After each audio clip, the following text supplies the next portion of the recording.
As today's appropriateness is quite clear from the thumbnail, in today's video we will talk about Iran government cracked down on protests on Mahsa Amini's death anniversary. Before I proceed further, if you have not yet subscribed to our channel or if you haven't followed, please do so. Now moving on to the main purpose of the video. Iranian authorities prevented Mahsa Amini's family from commemorating the anniversary of her death as sporadic protests broke out across the country. Rights group claim government in Iran have arrested Mahsa Amini's father Mahsa Amini and prevented her family from holding a vigil to commemorate the first anniversary of her death. Reports of sporadic protests across the country despite a heavy security presence.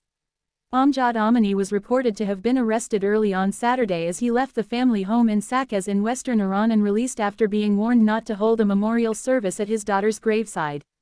The death of Mahsa Amini, a 22-year-old Kurdish woman arrested by Iranian morality police last year on the 16th of September 2022 for allegedly flouting mandatory dress codes, led to months of some of the biggest protests against clerical rule ever seen in Iran and drew international condemnation.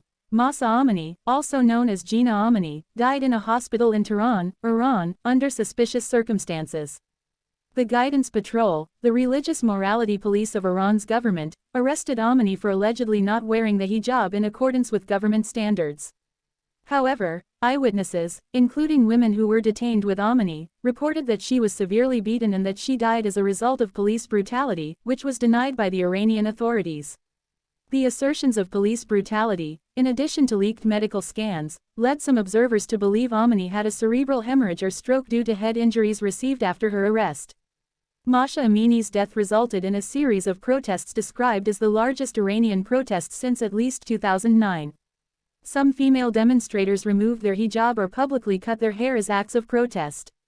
Iran Human Rights reported that by December 2022 at least 476 people had been killed by security forces attacking protests across the country.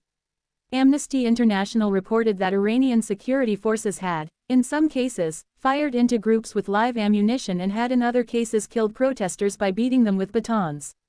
One of Iran's most high-profile prisoners, prize-winning rights activist Narges Mohammadi and 3 other women detainees burned their headscarves in the courtyard of Tehran's Evin prison to mark the anniversary of Mahsa Amini. A widespread general strike in Kurdish areas on Saturday, circulating video and photos that appeared to show streets largely empty and shops shuttered. Human rights activists in Iran, another group that closely follows events in the country, also reported the general strike. Violence and harassment against women not wearing the hijab in accordance with Iranian government standards had been reported after the revolution, whether by law enforcement personnel or pro-government vigilantes. From 1980, women could not enter government or public buildings or attend their workplace without a hijab. In 1983, mandatory hijab in public was introduced in the Penal Code, stating that women who appear in public without religious hijab will be sentenced to whipping up to 74 lashes. In practice, however, a number of women, such as Saba Kordafshari and Yasemin Ariani, were sentenced only to heavy prison terms. In the 2010s and 2020s, clothing in Iranian society underwent significant changes, and young women in particular have started to be more liberal about hijab rules.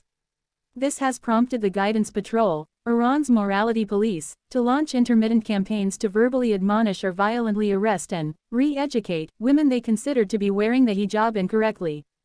Under routine circumstances, the detainees are brought to a center where they are re-instructed in the dress regulations before being made to sign a pledge to uphold said regulations, and then being allowed to leave with their family. Hope you liked my video today. Please like, share and subscribe to the channel. May you have a good day. May God bless you.